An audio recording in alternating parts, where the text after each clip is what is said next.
ಮೊನ್ನೆ ಅಮಿತ್ ಶಾ ಬಂದಂತಹ ಸಂದರ್ಭದಲ್ಲಿ ಎಲ್ಲೆಲ್ಲಿ ಅಸಮಾಧಾನ ಮತ್ತು ಒಳ್ಳೆಟಿನ ಆತಂಕ ಪಕ್ಷ ಮೈತ್ರಿಗೆ ಕಾಡ್ತಾ ಇದೆಯೋ ಎಲ್ಲಾ ಕಡೆ ಸಮಾಧಾನ ಪಡಿಸುವ ಕೆಲಸ ಮಾಡಿದ್ರು. ಅದೇ ರೀತಿಯಾಗಿ ಹಾಸನದಲ್ಲೂ ಕೂಡ ಹೌದು.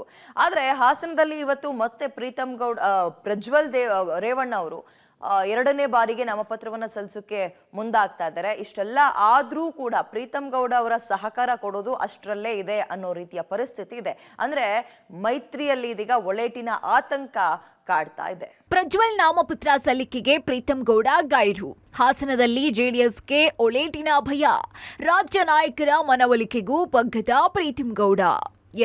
ಮಾಜಿ ಪ್ರಧಾನಿ ಎಚ್.ಡಿ. ದೇವೇಗೌಡರು, ಬಿಜೆಪಿ ರಾಜ್ಯಾಧ್ಯಕ್ಷ ಬಿವೈ ವಿಜಯೇಂದ್ರ, ಎಚ್.ಡಿ. ರೇವಣ್ಣ ನೇತೃತ್ವದಲ್ಲಿ ಪ್ರಜ್ವಲ್ ನಾಮಪತ್ರ ಸಲ್ಲಿಸಿ ನಗರದ ಜಿಲ್ಲಾ ಕ್ರೀಡಾಂಗಣದಿಂದ ಹೇಮಾವತಿ ಪ್ರತಿಮೆ ತನಕ ಬೃಹತ್ ಶೋ ನಡೆಸಿದ್ರು. ಆದರೆ ಮಾಜಿ ಶಾಸಕ ಪ್ರೀತಮ್ ಗೌಡ ದೂರ ಉಳ್ಕೊಂಡಿದ್ದು ಮೈತ್ರಿಗೆ ಇನ್ನೂ ವಿರೋಧ ಇದೆ ಅನ್ನೋದನ್ನ ಮತ್ತೊಮ್ಮೆ ಸಾಬೀತುಪಡಿಸಿದ್ರು. ಇನ್ನು ಪ್ರೀತಮ್ ಗೌಡ ವಿರುದ್ಧ ಮಾಜಿ ಪ್ರಧಾನಿ ದೇವೇಗೌಡರು ಪರೋಕ್ಷವಾಗಿ ಕಿಡಿಕಾರಿದ್ರು. ಭಾರತೀಯ ಜನತಾ ಪಾರ್ಟಿಯ ಕಾರ್ಯಕರ್ತರಿಗೆ ಕೈ ಮುಗಿದು ನೀವು ಆರ್ಎಸ್ಎಸ್ ಮುಂದೆ ಬಂದಿರೋ. ಇನ್ನೊಂದು ಕಡೆ ಹಾಸನ ನಗರದ ಅಶೋಕ್ ಹೋಟೆಲ್ನಲ್ಲಿ ಮೊದಲ ಜೆಡಿಎಸ್ ಹಾಗೂ ಬಿಜೆಪಿ ಸಮನ್ವಯ ಸಭೆಯನ್ನ ನಡೆಸಲಾಯಿತು. ಈ ಸಭೆಗೂ ಪ್ರೀತಮ್ ಗೌಡ ಗೈರಾಗಿದ್ರು. ಇನ್ನು ಮಾಜಿ ಸಚಿವ ಸಿಟಿ ರವಿ, ಬಿಜೆಪಿ ಶಾಸಕರಾದಂತಹ ಸಿಮೆಂಟ್ ಮಂಜು ಸೇರಿ ಎರಡು ಪಕ್ಷದ ಮುಖಂಡರು ಕೂಡ ಭಾಗಿಯಾಗಿದ್ರು. ಇನ್ನು ಸಭೆಯಲ್ಲಿ ಮೈತ್ರಿ ಧರ್ಮ ಪಾಲಿಸುವಂತೆ ಬಿಜೆಪಿ ನಾಯಕರು ಕರೆ ಕೊಟ್ಟಿದ್ದಲ್ಲದೆ ಪ್ರೀತಮ್ ಗೌಡ ಬೆಂಬಲಿಗರ ಮನವೊಲಿಸಿದ್ರು. ಸಭೆ ಬಳಿಕ ಮಾತನಾಡಿದಂತಹ ಸಿಟಿ ರವಿ ಹಾಗೂ ಎಚ್.ಡಿ. ರೇವಣ್ಣ ಯಾವುದೇ ಅಪಸ್ವರ ಇಲ್ಲ ಅಂತ ಮತ್ತೆ ಉಲ್ಲೇಖಿಸಿದ್ರು. ಪಕ್ಷಕ್ಕಿಂತ ದೊಡ್ಡ ಸಂಗತಿ ಇನ್ನೊಂದು ಯಾವುದೂ ಇಲ್ಲ. ನೋಡಿ, ಇದೊಂದು ಕುರುಕ್ಷೇತ್ರ ಯುದ್ಧದಲ್ಲಿ ಪಾಂಡವರ ನೇತೃತ್ವವನ್ನ ನರೇಂದ್ರ ಮೋದಿ ಅವರು ವಹಿಸಿದ್ದಾರೆ. ಕೌರವರ ನೇತೃತ್ವವನ್ನ ಇಂಡಿಯಾ ಅಲಯನ್ಸ್ ವಹಿಸಿಕೊಂಡಿದೆ. ಪಾಂಡವರ ಜೊತೆಗೆ ಯಾರ್ಯಾರು ಯುದ್ಧ ಮಾಡಬೇಕು ಅಂತ ಬಯಸ್ತಾರೆ ಅವ್ರು ಪಾಂಡವರ ಜೊತೆಗೆ ಸೇರ್ಕೊಳ್ತಾರೆ. ಆದ್ರೆ ಅಂತಿಮವಾಗಿ ಕುರುಕ್ಷೇತ್ರ ಯುದ್ಧದಲ್ಲಿ ಗೆದ್ದಿದ್ದು ಪಾಂಡವರು.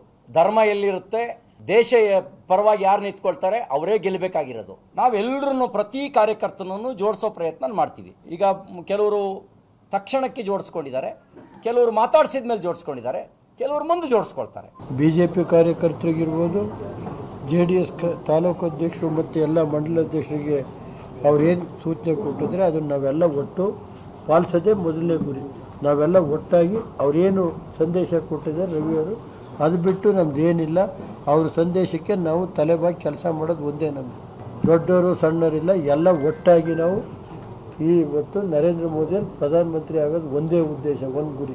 ಒಟ್ನಲ್ಲಿ ಹಾಸನ ಲೋಕಸಭಾ ಕ್ಷೇತ್ರದ ಚುನಾವಣೆ ಅಖಾಡ ರಂಗೇರಿದ್ದು ಮೈತ್ರಿ ಅಭ್ಯರ್ಥಿ ಹಾಗೂ ಕಾಂಗ್ರೆಸ್ ನಡುವೆ ನೇರ ಹಣಾಹಣಿ ಏರ್ಪಟ್ಟಿದೆ. ಇದರ ನಡುವೆ ಪ್ರೀತಮ್ ಗೌಡ ನಡೆಯಿಂದ ಜೆಡಿಎಸ್ಗೆ ಹಿನ್ನಡೆಯಾಗುವ ಸಾಧ್ಯತೆ ಇದ್ರೆ ಕಾಂಗ್ರೆಸ್ ಅದರ ಲಾಭ ಪಡೆಯೋದಿಕ್ಕೆ ಹವಣಿಸ್ತಾ ಇದೆ.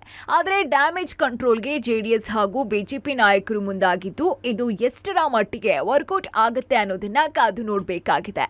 Shashidhar, public TV, Hassan.